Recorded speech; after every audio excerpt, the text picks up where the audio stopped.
A warm welcome to everyone. My name is Ishimo Jean-Marie, and I'll be your moderator for today. We have an excellent panel here that we'll be having a great conversation with, and this is part of the Young Africa Connects conversation that's happening on the sidelines of the AFD 2025 and running in for the World Refugee Day celebration. So the Young Africa Connects is a monthly series hosted by the Mastercard Foundation through the Young Africa Works Facebook and Instagram page. This is a virtual show that seeks to amplify young people, amplify their work and the incredible work they're doing in the continent. And basically, this is going to be our home for the discussion today. We're going to be going through a number of issues relating to education and that on. One of the main things that also are coming out is that young people are not waiting for change. They are leading the change. They're leading the change in businesses.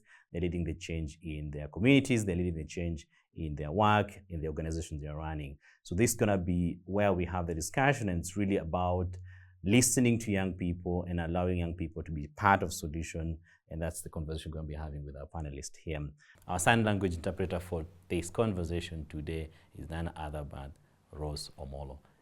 I'm very honored to have a very diverse and great panel here. They'll be sharing a little bit about the work they do, and we'll take it from there. I'll start from my side here. Please introduce yourself and tell us what you do. Okay, thank you. My name is Late Gatkoi. I'm a South Sudanese refugee. I run a basketball program under an initiative called Refugee Basketball Initiative. What we do, we train the refugee youth in basketball and connect them to the school within Kenya and outside. Yeah, so we focus mainly on doing sports for refugee. Yeah. And Divine? So my name is Divine Mugisha. I'm also a refugee from Malawi. I'm random by nationality. I'm a Mastercard Foundation scholar, and I'm studying at USIU, but also I am a founder and a CEO of a Supportive Pillar organization.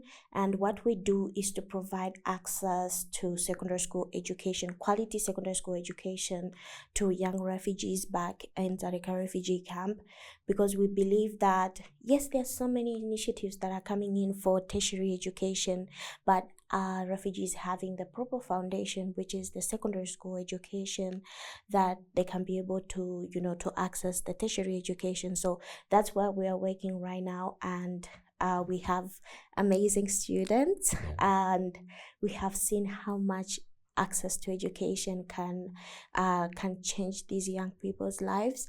And I'm a proud education enthusiast, and that's where I work, and I'm into advocacy. I'm into mentors. Get into that actually. Yes. So really good to hear what you're doing there in Malawi. And Esther. Hi everyone, I'm so happy to be here. My name is Esther Kitumaini. I am Congolese by nationality, and I've been living in Uganda since 2013.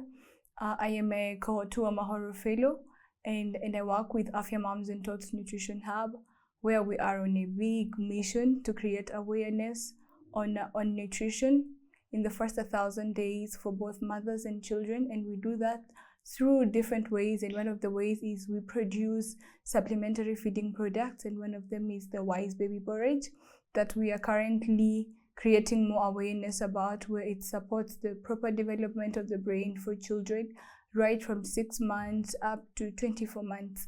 We all know that the first 1,000 days are really crucial to the human life, and if you're not able to build a stronger foundation for these children when they're still young, then there's nothing we can do when they've already grown, because if 80% of the brain is already fully developed by the time they're 2 years old, then any kind of damage that happens within that period is irreversible. We cannot change it. So all we're trying to do is supporting mothers in the refugee camps to get to know the importance of nutrition within the very early days of life of their children.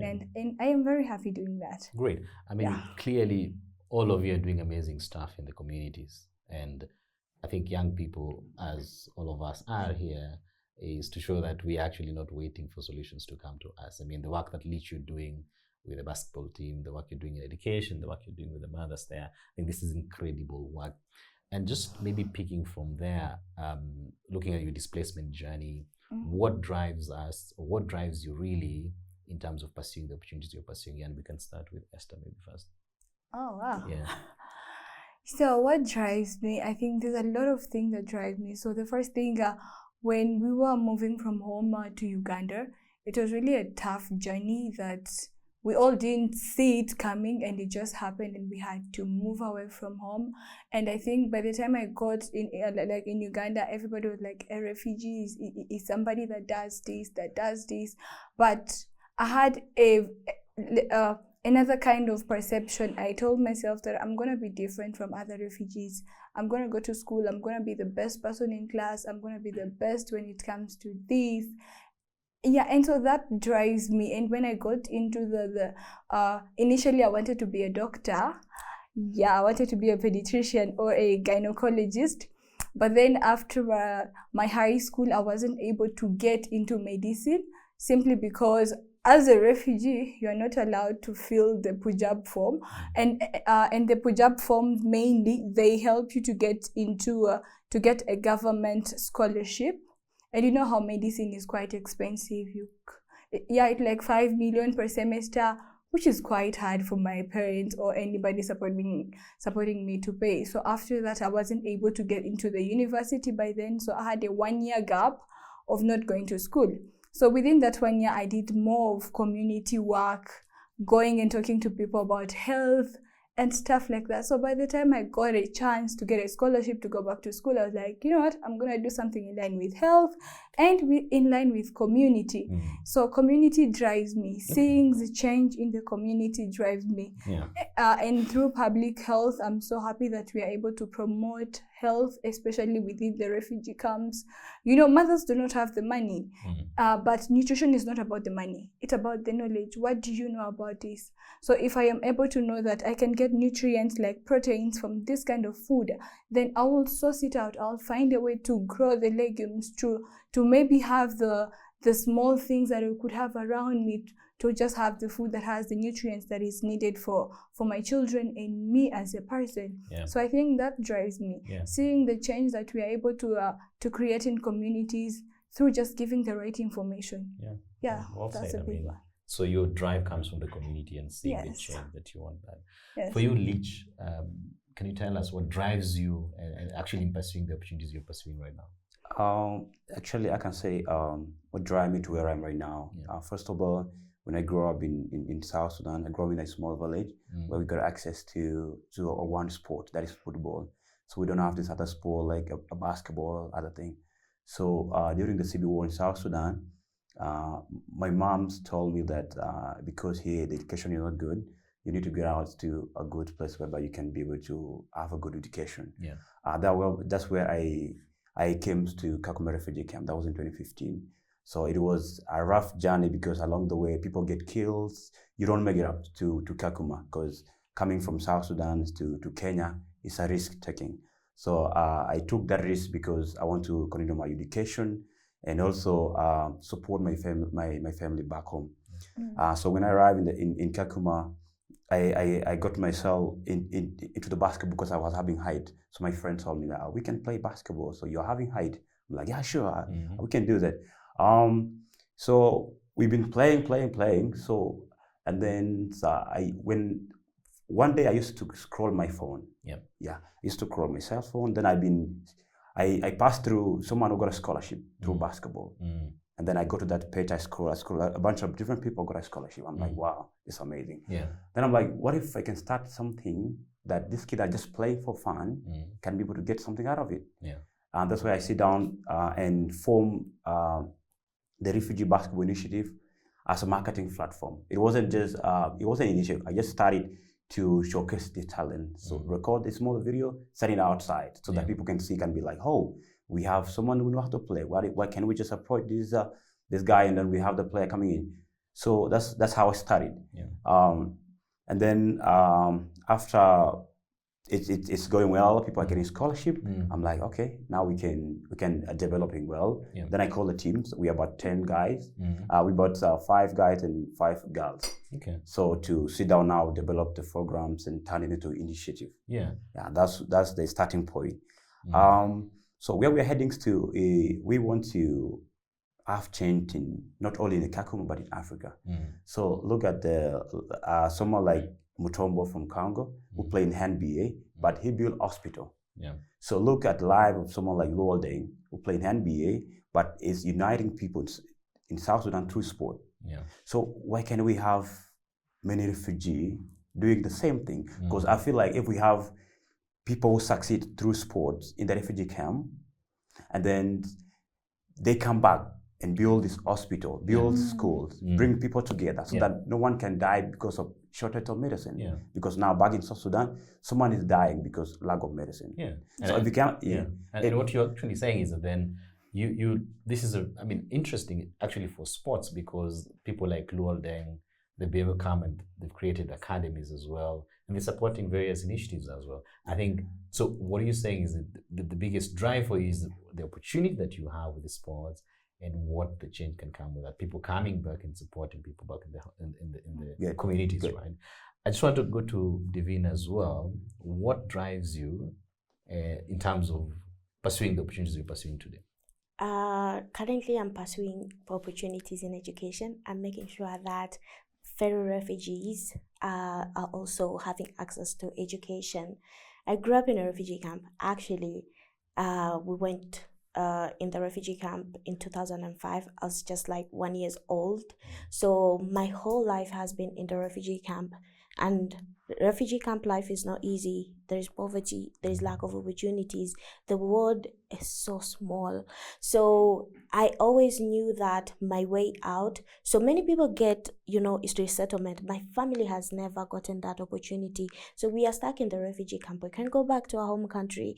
We can't even go to another country. So we are stuck in the refugee camp. So I always knew that my only way out of the refugee camp was if I pursued education, and I pursued it with passion. And that's why I am here today. Or else, if I couldn't have gone through education, I could have been in the refugee camp. I don't know how my life could have been. I couldn't have this chance to sit here and talk to young people. I couldn't have thought of even going back to the community and support other young people. So every time I see education, I see opportunity for refugees. I see freedom for refugees. I see, a brighter future for refugees. And that's why I am pursuing education with so much passion. And I can talk about education the whole day. And how it can change lives. For real. I think I'm the only one who didn't have the camp experience.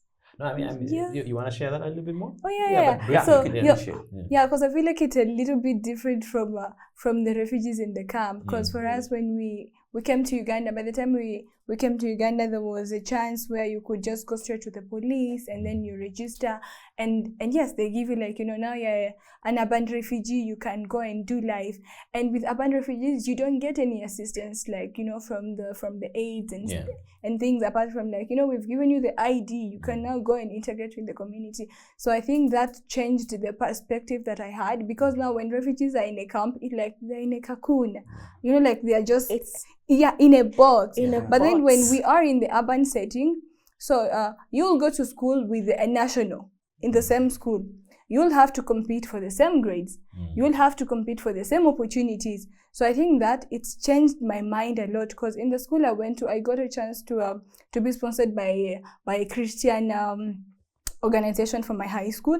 So I went to Mengo Senior School in Uganda, and in that school there were a lot of people, a lot of nationalities. We were more than 195 students in a BCM class, biology, chemistry, and math. You can see the world competition, and nobody's gonna hear your story about I'm a refugee. You have to show up and be like, I'm a student, I'm doing BCM sciences. So that's changed my perspective a lot. Yes. Actually, that does work a lot. I wish I had that opportunity. I wish many refugees have that opportunity.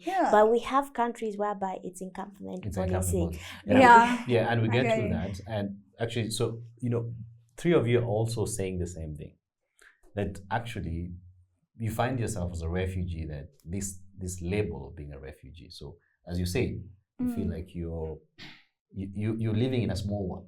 Yeah. When you're in the urban setting, it feels like maybe the opportunities are supposed to be there for you, but you're actually facing even more because you have to compete with others and stuff like that. Yeah, and nobody cares about the title. And being in the camp as well, when you're in the camp, it's the same thing. Like it's almost like, without saying it in a bad way, it's almost like an imprisonment somewhere that you're not able to actually, it's like your future is a bit curtailed in a way. But yesterday, there was a big conversation that happened in the plenary there, in the AFD 2025. And one of the things that was coming out is that some of the biggest barriers that refugees face are actually not always visible. You know, this label of being a refugee or being a displaced. Such labels sometimes can get people to have some mental walls, that people see you differently and see you that you're not capable, or see you that you're different. How do we challenge such perception, such misconception within the way we work? To me, what we can do is that we can give this refugee access, because if we scale them to like more area, because like in Kakuma refugee camp, you can work outside Kakuma, so you work all in Kakuma. What if there's no job available there? So what are you going to? How are you going to survive? Yeah, that's not the problem. So that's a lot of people who finish high school, university level. People have skill. They can work. They can do best. We have a good doctors, but again, that's no job in Kakuma refugee camp because the area is so small.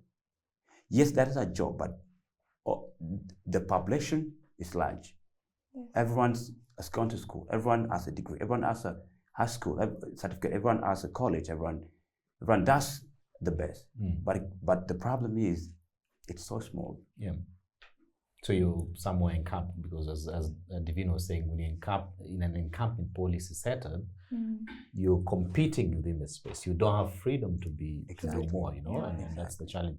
But you know, part of this really is a bigger question of the mindset, and really and that's what I want to hear a little bit more as well. So people see you as a refugee. Does this in any way affect you from a perspective of how people see you, either as a burden, or in a way that you're not capable, or you don't have the skills, you're not able to do certain things? How do we challenge such mindset or such mental walls like they're blocking? So I think we should start with the big giant here, policies. You see, the policies are made in such a way that they make refugees to be very vulnerable. You see, there is a policy that refugees are supposed to be in encampment because they are being protected. From what?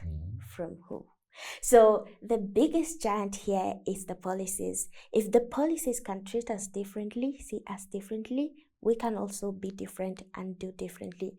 Another thing, we underestimate exposure. You see, so now we have people in camps. You know, the world is so small, but if you can give them exposure that this is how big is the world, you know, this is how much you can do.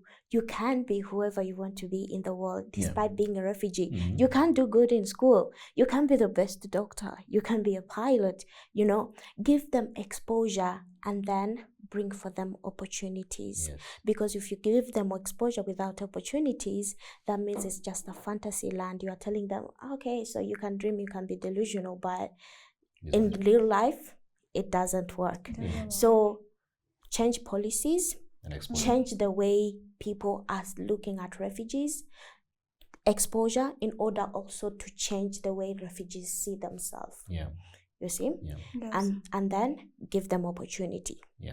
So that they can come out of the box. They can do whatever they want to do. Well said. Esther, what do you think? Yeah, I think Tiffany is 150% correct. Yeah. And I want to clap for Uganda because Uganda hosts the largest number of refugees, I think, in Africa and so on. And I think they have some of the best policies when it comes to refugees and stuff like that. But all of these policies are really not being put in place simply because even the refugees themselves do not know that these policies exist. So apart from having super nice policies, can we go down to the ground and tell people, yo, this is what is happening. This is what you should expect even if you're a refugee, but these are your rights. These are the policies in line. Because I remember just a short experience. So my first work experience, I do so great. I bring in the sales and then the owner is like, you know what, I want to put you as a co-founder in my business.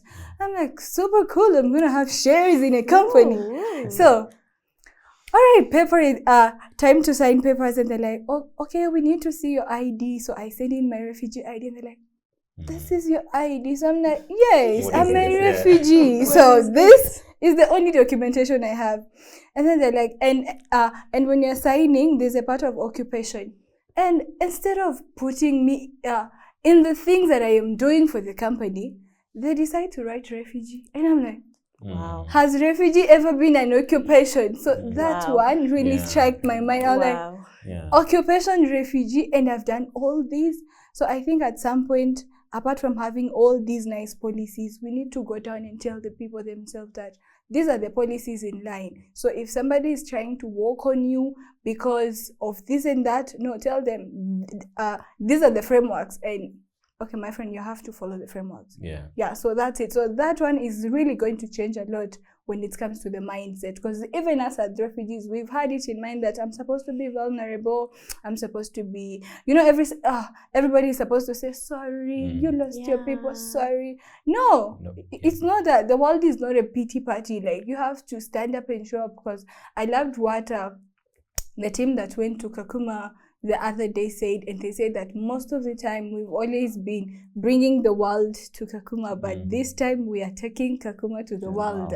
So that one is, we are letting you know what is happening out there, but we are also taking you out there. That's the exposure she has talked about. So apart from just telling me about the policies, now bring the opportunities, because I know the policies. Now bring the opportunities and then go to the world. Well said, Esther. Yeah. Also, to add on that, when someone hear about the refugee, what comes to their mind is, this is what they can't do it. But let's start from the starting point for someone to be a refugee. These people are running out of war zone. So it means they don't like it. They don't like country to be in war. They need country to be safe.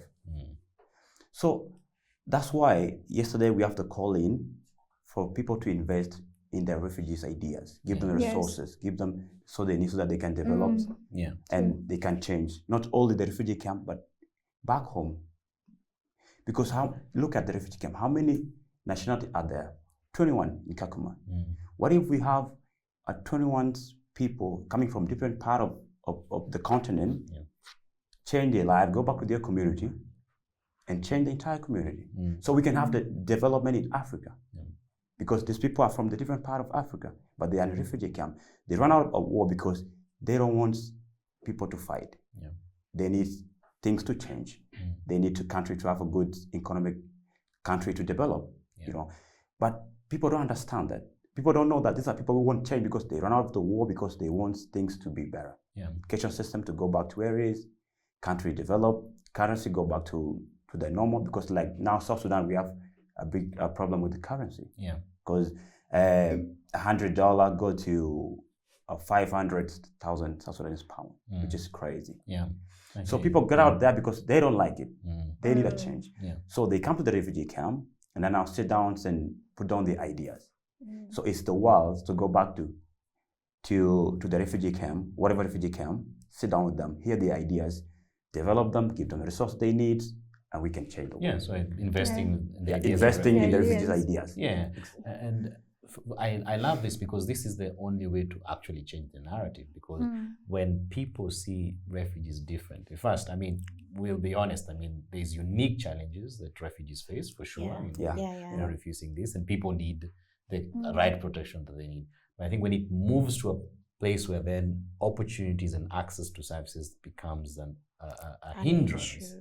that becomes a big issue. And you pointed out many points of the same and something to dive in. In terms of all the work that you are all doing, so we always talk about this. What kind of resources do we need? I mean, you talked about listening to young people and giving them the chance to, come up and be part of the co-creators or solutions. But most of the time, we say that young people need something, but this is dictated by certain people. It's solutions that are imposed to young people. How do we support young people like you to be able to elevate the work that you're doing? So whether this is in terms of funding, whether it is in terms of networking, what kind of support do young people need to elevate the work they do, to access education, to access dignified work? And I can start with David. So the first thing that we need is partnerships. Why am I saying this? Yesterday we heard about a lot of jobs being promised. There are a lot of pressures, about jobs. And I went back, I interacted with a couple of people yesterday, and they were like, we can't work in Malawi because of policies.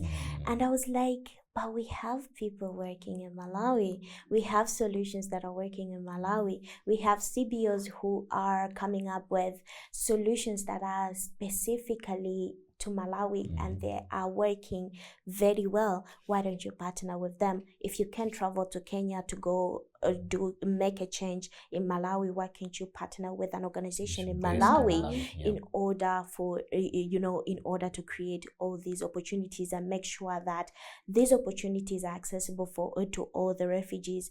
I love what is happening in Kenya. Love how much our organizations are doing in Kenya, but I would also wish for these opportunities to spread across different refugee camps, because we are all in need, and we all need access to all these opportunities. So if you can't go in a country, partner with someone in the country, provide them with resources, and then they'll bring the outcome or the impact that you are doing. For example, myself, I'm working into the education space, secondary school education. We have ComFed, MasterCard ComFed, which is supporting Malawian girls to go to good schools, not just any school, good schools in secondary school. And these are, they have good grades. Why can't they also partner with me and work with refugees, allow refugees to have access to education? Why can't, all these organizations that are trying to upskill refugees partner with CBOs in the refugee camps, give them resources? Because let me tell you, CBOs are doing a good job in refugee camps. They are doing a good job, but the problem is resources, and they are not being given resources. If you see most of the partnerships, it's UNHCR, JRS, DRS. You see all these big people, all these big people, they are partnering with each other. If you see them yesterday at AEFD, there were not enough community-based organizations, which are so many in the refugee camp that are doing a lot of work, but they did not have this platform to network, this platform to create partnerships, this platform to talk about their work. So let's put more emphasis on supporting refugee-led organizations in the refugee camps. Bring them to these big tables, trust them. Yesterday it was about trust, right? Trust them. Trust them with funds. Trust them with solutions. Trust them with making sure that refugees are like lives of refugees are being transformed. So the first thing, partnerships. Make sure you partner with refugees. So partnership and trusting. This big word, trust. Trust. It was there. So you can't trust other people and you don't trust refugees. And I think the basic to it is really, these are the people that this support, this acts, whatever, all these opportunities are supposed to come to refugees. I think it is sometimes not the best thing that some of these opportunities are supposed to come for refugees, but the trust to actually work with those refugees is not there. Now, drifting to that and just answering to the same question somehow, do you think that the reason that sometimes it's difficult to work with refugees because there's some level of either lack of recognition or there's some kind of thing that makes it difficult for people, or is it a risk thing to actually work with refugees, or what could be your contrary, like a counter kind of attack, kind of, you know, response to that? Because this opportunity is supposed to come to refugees. Yes. And Devine made the point that you're trying to connect with people, but they're saying it's difficult to come to. They're not able to work with in Malawi because they're not based there. But you can work with young people. You can work with the communities. Yeah. What do you think is some of the challenges that make it difficult for resources, opportunities, partnership to come to young people, especially from a perspective of how they are viewed? Well, I would say it's the lack of a better approach. Mm-hmm. Because there's a word, I'm a public health student, and with public health, we go down to the communities. We usually go and do community awareness and stuff like that.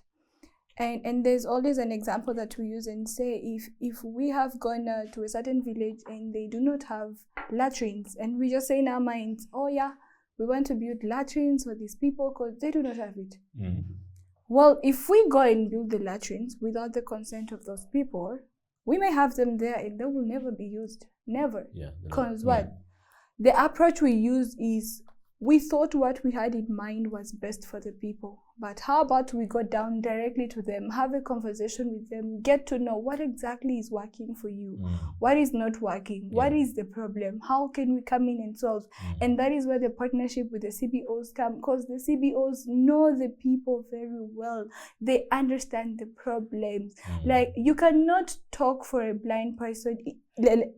You cannot, because you don't know how it feels to be blind. You need that person to come who is blind, who has lived the experience, to come and say, guys, this is what happens. So I think we need to use a better approach. And the funders and the people, it's not like they haven't just understood the refugees very well.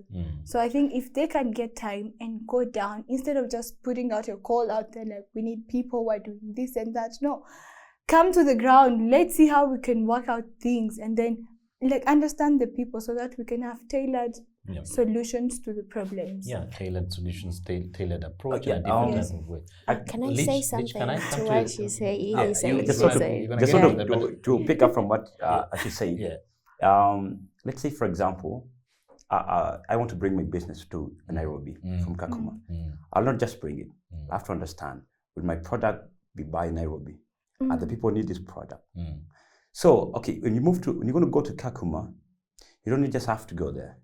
You need to go to the ground, understand the environment, what's happening there, what are the needs of the people, what are they lacking.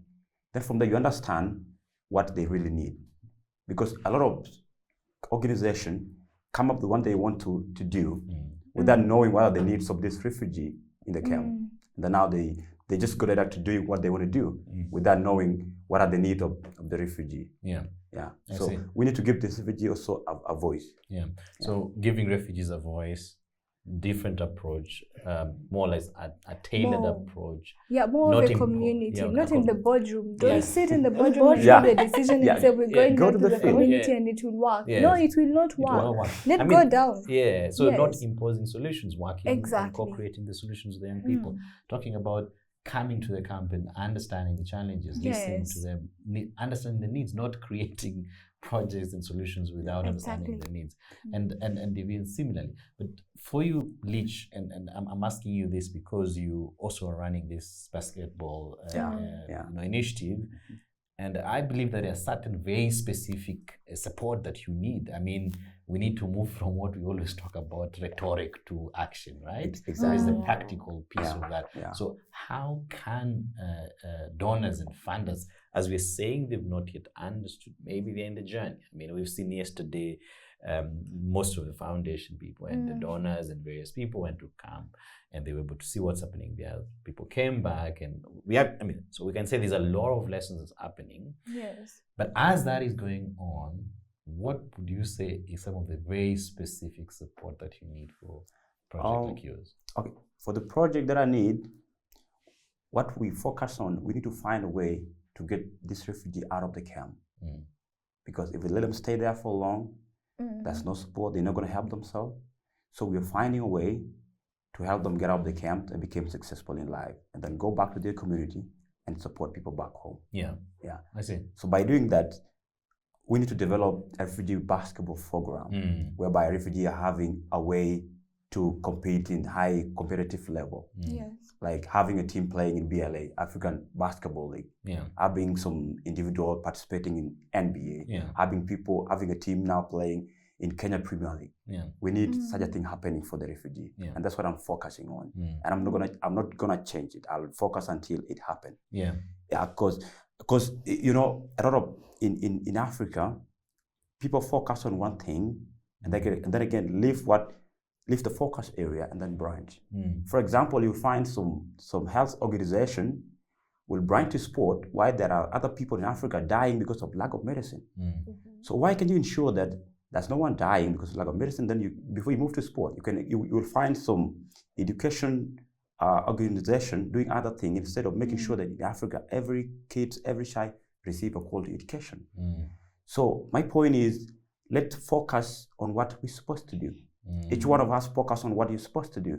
Then we develop the country, the continent in so many different ways. Yeah, and you definitely want to see more basketballs. Absolutely. Getting the refugees out of the Absolutely. camp. I mean, it's really not a question of getting them out of the camp. It's really a question of opportunities. It's a question of the freedom that you're talking about. It's a question of access to opportunities as a human being, leave alone even the refugee status for that case. For you, Divine, you're also doing some great work. I mean, you're already doing a lot of work on education. You're a Mastercard Foundation scholar. How can we support the work that you do? How can funders support the work that you do? Okay, so we have an interesting kind of approach when it comes to supporting the students. Our scholarship program for the secondary school students that we are currently learning, we connect students to sponsors. So it's not the matter of big organizations, but also individually, we connect students to individuals in order for them to have a godparent and support them. But recently, we started a project to build a secondary school, our own secondary school in the refugee camp, which is going to be a boarding school. And we are looking at bringing highest of quality of education. And what inspired this? When I started USIU, I was just an average student back in the refugee camp. But when I just started USIU, I remember when I traveled here, it was 1 week to mid-semesters. And I had to level up until I wrote my mid-semesters and end of semester, and I got a 4.0. And I looked at myself, I was like, I haven't changed, but the school has changed and the quality of education has changed. How many refugees are failing in education because they are going to poor quality schools? Because this is a lived experience. We never had enough teachers. In class, you are 100 plus students. In class, you don't even have an opportunity to do outside of class, learning. So that's when we were like, what about we build what we never had? What about if we build a school that I never had access to? Many people don't have access to, but they will have access to. So recently we have managed to buy land, but we are still fundraising to start building. So we are looking for support to build this school. If I show you the concept, is amazing. I'm in love with it. I am so in. Like today, I woke up to a message and my teammate was like, he sent an odd picture of me when I was going for a science competition. Was like, I would love to see many of our students competing internationally, and that's how much potential refugees have. Refugees have so much potential. They are so intelligent. They have amazing ideas, but the environment is very poor. Environment that is not upskilling them. So that's the project that we are working on, and I'm so excited. That's the project that wakes me up in the morning, makes me sad, makes me cry, makes me anxious. So so we really need support. in terms of funding, partnerships, in terms of any other any help that we can get, so that we can get this co-learning as soon as possible. Yeah, and so you're really trying to create what most refugees in the camp cannot access, to be able to access just the same way we've been able to access high quality education, high quality environment that provides a space for conducive. But really, I mean, it's always about the environment. So how is the environment allowing you to be in a space where you can be more creative, you can be more confident, and all these things. So I wish you the best. And I think the most important thing actually on that is that then, you know, for you've not waited for, you guys are actually having a concept and you already bought the land. So it's for all the partners and donors to see that there's already a first step done to move to the next level. Then that quality funding that we always talk about to give to RLOs, to refugees, that needs to come, right? Yes. For you, Esther, again, doing great work in the community, how can people support you? So, especially the donors and the funders. Especially the donors and the funders. Oh, in bold. Well, yeah, I mean, and anyone else actually. Oh, okay. So currently we are trying to get all the certification that we can need to make sure that the porridge doesn't stay only in our neighborhood, but it goes to the outside world. We are living in a world of supermarkets. That's what I want to call it. A world of supermarkets, where when every parent gets a job or any refugee gets a job and they feel like the next market I should go to is a supermarket. And in the supermarkets, there are a lot of foods that are not healthy for our children. So all we're trying to do is to build a culture where parents are so cautious about what their children are eating, especially within the first 1,000 days of life, because those are so crucial in life. And so right now we're trying to get all the certification that we can get, the UNBS certificate, being in standard with everything about Uganda, and also being able to export outside of Africa. But we believe we cannot do this alone, because first of all, what we want is the 100% organic of our product. And what we're doing is we're going down to the refugee camps and trying to work with mothers who are doing farming, and we're like, you know what, instead of just doing farming for your family, so now you can farm, and then, you know, by the end of the month I'll produce this for this company and they'll give me this kind of money, and apart from even giving me this kind of money, they'll give me the information about nutrition for my children, so that we strive together. I mean, a healthy child is a healthy community. When a child is sick at night, like, all the neighbors will be awake at night because everybody's asking, what can we do for the child? They are sick. But if they are healthy, then we have a healthy community. So I think right now we need more support, especially when it comes to funding, because we need to set up a wall physical space where we can be able to do our production ourselves. So that includes having all the machineries that we need to do production, because you can't do it alone, and one machine is like 7-point-something million, and we cannot afford it at the moment. So if we are able to get the machineries, do production in bulk, and when we do production in bulk, we are sure we are enabling the young mothers down there, because they will do the farming in bulk. Because now when they do the farming in bulk, they get more money. Their lives are better now because their children are going to good schools and they have the money they can have to afford a certain kind of life. And of course, we are empowering the whole community, not just the refugees, but all the children. We want to have a super great foundation for all children when it comes to nutrition, because if we want education, we need these minds to be well fed, to be developed. Exactly. Yeah, because if a child is hungry, trust me, they will go to school and they will not learn. Okay, even if they are super clever, they will go to school, but because the brain is not getting enough nutrients to process everything they're learning, they won't be able to remember, they won't be able to sit for the exam at the proper time, they will not even develop. So all the funding that we can get, we welcome it, but also the partnership to work with bigger people. Of course, there are a lot of people doing great work, like cow and gates. They've been in the market for more than 30 years. So if we can get such kind of partnership where they're able to support with our distribution as well around the different parts of the world, and then also speaking our names in rooms where big people sit. I know big people don't get to go down to the farm, but also if somebody is kind enough to say, you know what, I saw Lich, he's doing this great work, and you go and tell it to somebody in the bigger room, and the bigger room is like, okay, I believe in that person, can we go and check on them?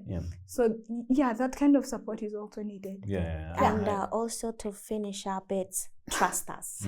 Yes, trust us with everything. Trust us.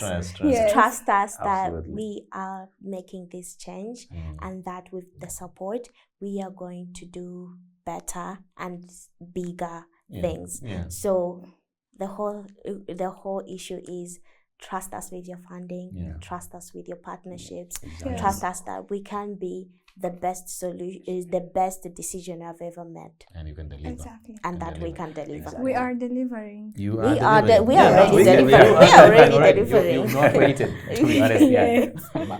I don't want you guys to beat me up. So I know you are delivering. That's you can actually.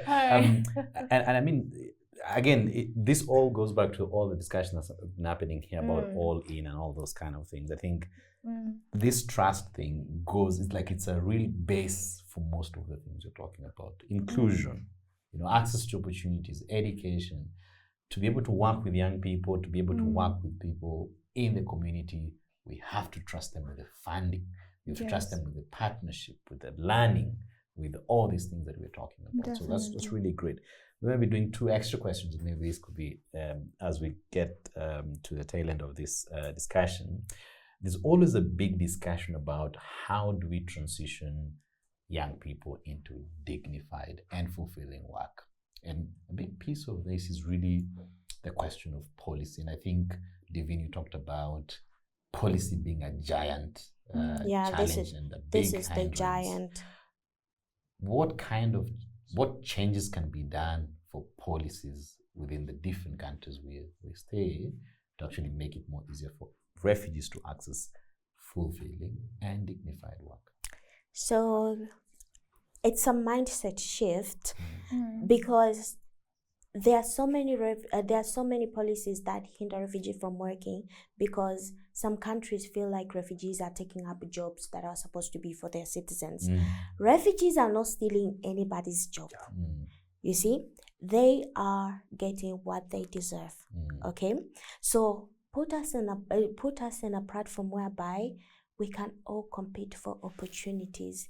Let us not be put in a box so that we cannot shine. Let us all compete for opportunities. That's something that policymakers need to understand. Refugees are not stealing anyone's work, are not stealing anyone's opportunity. They are getting opportunities that they deserve, and it's for them alone. Because if you don't give a job if you don't give an opportunity that was supposed to be for a refugee to a refugee, it won't go to anyone else. That's the truth. So policies need to look at refugees in a different light, as assets, not hindrance. They have the capacity, they are intelligent, they have skills that they can bring on the table and deliver very well. So they are not hindering anything, but they are assets that the countries can use. So policies needs to change, but also in terms of transitioning. I had a conversation with one of the guys who came at AFD that is trying to give refugees job, but there was a question of how many refugees are qualified. I was like, okay, that might be also an issue, because if you find a refugee it's hard for you to find a refugee who is qualified. I was in a class, like in my Form 4, I was in a class of almost 200 students, but only 10 of us managed to pass. So look at this big gap. That means that the whole 90%, they did not get the enough skills for them even to graduate secondary school. So you find that opportunities might come, but refugees are not ready to receive them. So we need to prepare refugees so that they are able to receive the opportunities Yeah. in terms of employment, Mm. in terms of policies. Policies might end up changing, but refugees don't change. Yeah. You see? So we need to take this as a journey, step by step, look at what's supposed to be done first and then what's supposed to be done next. If we are addressing the umbrella issue, is the roots Yeah. ready? Yeah. Exactly. Yeah. Yeah. Is the roots ready? Yeah. And I think if I summarize that in a small way, just how can the policy be more humane? So just really looking at refugees as just any human being. You live in Kakuma. Yeah. And I think you resonate to many of these questions of policy and how policies of encampment can be a huge hindrance. You know, freedom of movement is difficult. And that's why you're doing the work you're doing, trying to create those basketball pitches and getting refugees out of those places with different initiatives. The question of policy is quite complicated, but at the same time easy, because it's really about how people perceive refugees, how government perceive refugees, and how they see refugees in that whole equation of national and systemic, right? What kind of change do you think needs to happen to make policies more inclusive for refugees? Yeah, in Kakuma, it's actually hard to get out of the camp. Even if, let's say, for example, you get an invitation to participate in a certain basketball camp, maybe in Nairobi, Nakuru, or Eldoret. Yeah. But it came like emergency. So if you try to get out of the camp, there's a restriction. There's no free movement of refugees. But for the citizens, it's free for them. So now that one is controlling how the people can get access to other opportunity outside. Yeah. So what we need is to give this refugee a chance for free movements, free access to other job outside the camp. Don't just enclose them to the camp, but give them access, give them some documents so that they can access other job outside. Because it's not about stealing the jobs of the people living in the country. It's about, let's say, for example, people working in Apple right now, they need new ideas to make sure that they provide the best iPhone that everyone wanted to buy. Yeah. But how can you do that? They'll have to employ people that can develop the idea. So it's about your company. So if you want to employ a refugee because they have an idea, that's all. You cannot be like, because you're a refugee, I cannot employ you. So give this refugee access, and outside, let it be a competition of who have the idea to do what he want to do or she want to do. Yeah. Yeah. Because you never know where the idea will go. Yeah. I mean, we know the likes of Alfonso Davis. Yeah. We know the likes of many other Yeah. athletes. Yeah. So you never know where the talent will go. You never know where. Yeah. So let's give this refugee a chance or access to outside job, outside opportunity. All right. Yeah. So let us not put them into the refugee camp. So give them some document to allow them to apply for outside job, working for other company, like working with Safaricom, working for Airtel or other job within Kenya. Yeah. So if they have the skill to do that, they have to, if they know how to develop the idea to take the Safaricom to the next level, why can't they get employed? Yeah.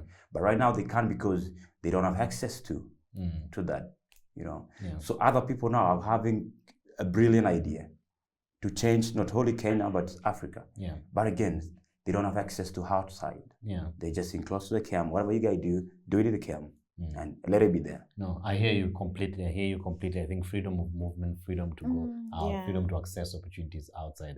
And to be honest, the reason why I'm stressing really more on this is actually, unfortunately for many refugees with skills, with a lot of potential, a lot of this light that could shine on many other people get diminished because that sense of looking at what could be the opportunity, and even talked about the asset. How do we reimagine refugees as assets so that we see the contribution they can make? And I think it's saddening sometimes when you find that when, for example, you are a former refugee, now you are maybe Usain Bolt, maybe you are, for example, this many athletics that we know. The time when you become good or when you're shining out there is where everyone will start saying that he was a refugee from this area, was it? And this kind of mind, as Africans, this is where we need to reach in, to rethink about how we we make refugees to access opportunities easy. And I think that question of freedom of movement tackles the freedom of all the things that people could actually be able to do. Actually, it should not be in about refugee, but let's take it to Africa. Let's make it easy for Africans to move around, to run their businesses. Take your business to bring your business to Kenya. Take my business to Uganda. Make it easy for me. You know, so that's what we need. Is scale our businesses.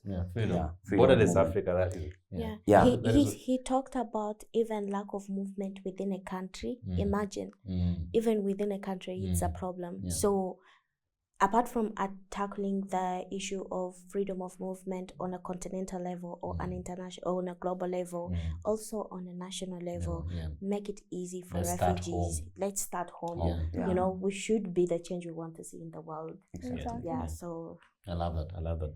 For you, just briefly, any change of policy that could be approached, just briefly, if you have any. Well, I think we've also talked about policies. Yes. And it's really nice. And you actually it's great. You made the point that there should be more awareness for it, actually. Yes. There should should be more awareness about policies, but also the refugees. Much as we want these policies to change, if we ourselves are not ready to embrace the policies that are changing, then it's nothing. So if if the policies are open, like now you can go to the US as a refugee with a CTD, and then you don't have a CTD, how do you want to go to the US? Okay, you're going to fly like that. So I think even us as refugees, as we are advocating as much as we can for the policies to change, we should also sit back and put it, and also try to change our mindset, try to do what we can, like in our own capacity. Let us try to remove the mask of refugees first, put it down there and say, okay, let's get into the work. Let's be like chameleons. You know, they will go in a certain, if it's green, they'll become green. If it's red, they'll become green. Can we try to camouflage and see how we're going to change the world before we are telling somebody to change the world? So just a simple one. I attended it's called the ARFD 11. It was in Uganda. I think it was about the sustainable developmental goals and how they were seeing. And somebody said, as a young person, refugee or not refugee, before you ask your government, what have you done for me? Ask yourself, what have you done for the government? So before we go out and shout, policy makers, change the policies. Okay, what are we doing ourselves? Because the policies are going to change if ourselves say from right now, this is the change we want to see. And we will be able to influence the policy makers. I agree. I wanted to push back on that because I know there's a huge potential. Many refugee youths are doing a lot. Yes. And we could talk this the whole day. But I'm like, before you ask her, I want to add on what she was saying. I'll also add. You know, what we need to know as a refugee is that we are in a country, and this country, as a rules and regulation, is being guided by the constitution. Yes. So are we ready to follow the constitution of the country if we are given that access? If that is yes, then are you ready? But do you follow? Yes, I'm ready to follow. You follow, not ready. Do you follow? Yes, I do. So that's not. Is that a question? Is that an issue? Is that an issue? That is a yes. Okay. I follow the constitution, and that's why we are saying, give us this access. So just quickly, what she said, it's very important. So with the work I do, I've also supported a couple of Malawian students who are not refugees. And the question I always get is, why are you supporting Malawians? I'm like, why can't I support Malawians? Because you are a refugee. Why? You see, can't a refugee support a citizen? So this is how we can actually create an awareness that we are not only receiving or sucking the resources from the country, but we are also assets that can contribute to our countries. Because yes, of course, the question is, what are you giving us? You see? So if we can be able to show that we are able to give something, you know, policies will also be changed. Refugees will be seen a different light. You know, there will be a lot of changes. So we always come back to the point, we can always also contribute. Yeah, and refugees want to be contributors, not just We takers, want- Yes, yes. not just Yeah. takers. aid Exactly. seekers and all those different things. Yeah. I think that's correct. Yeah. So I think it's important. And the RLOs, the refugee organizations, refugee businesses, they're employing refugees, they're employing Nationals. Yes. all this. I think there's only so much that's happening. I think they need to be scaled up. And I think I agree on the point. I think there's gonna be so much about what we do for others, but I think at the same time it's about this how the system is inclusive to allow that to happen. So I think that's why you see refugee that are running businesses, running some CVOs, they are employing not only refugee, but the citizen of the country. Yeah. But again, these refugee are not employed outside. Mm. So that's why need to be changed. So refugees should employ the people of citizen, then they need to be employed outside. Yeah, It should be that way. Yeah. Okay. Yes. So last question, and I think we can stay here up to next year, maybe not just tomorrow, not the whole night, just discussing about these issues. I'm very passionate about these issues as well. So, but I think we've been having great conversation and discussion. For a young person or for a refugee in the who is experiencing displacement or have experienced displacement, and they want to build initiatives or things like what you guys are doing, what is the message you have for them, just in one line? And we can start with Esther. I think for me, I'll just say one word: start. Start. Yes. Do it. What could happen? You may be having doubt and say, will it work, won't it work? But you'll never know the answer if you haven't started. So just start, see the path. If it works, we clap the hands. If it doesn't work, we learn, we do some other thing, we move. Yes, life is about learning. So let's just start. Start. Yes. Maybe do you want to go next? Okay, yeah, sure. To me, I'll say whatever you thought you did wasn't enough. So do more. If you're running, from me right now, we're running a sports program, but it's not in every part of the refugee camp. We mean there's a lot to do, and when we are done with that, it's not even happening in Dadaab. So we need to move there. Yes. So we need to expand it to the other part of the Kenya. Yeah. We need to ensure that for us to move outside where you're working, ensure that it's everywhere. Everyone has access to what you're giving out. If it's health, ensure that everyone can get medicine in where you're operating. Yeah. If it's education, ensure that the region that you are, ensure that everyone has access to quality education before you scale out. Yeah. So start from where you are, then scale out. Start from where you are and scale up. And for you, even giving yourself a much more bigger role that what you're doing is not enough. You want to do more. Exactly. More, Great. yes. For you, Divin. Actually, these guys have stolen my point. I wanted to say start, and then I came back. I'm like start and then scale up, and then he mentioned it. So that's the whole point. Yeah. You see, start, and then start small. Allow yourself to start small, and then don't wait for the perfect time.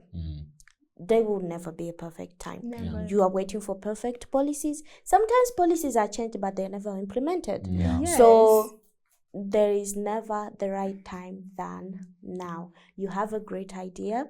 Don't sleep on it. You have this contribution that you want to make.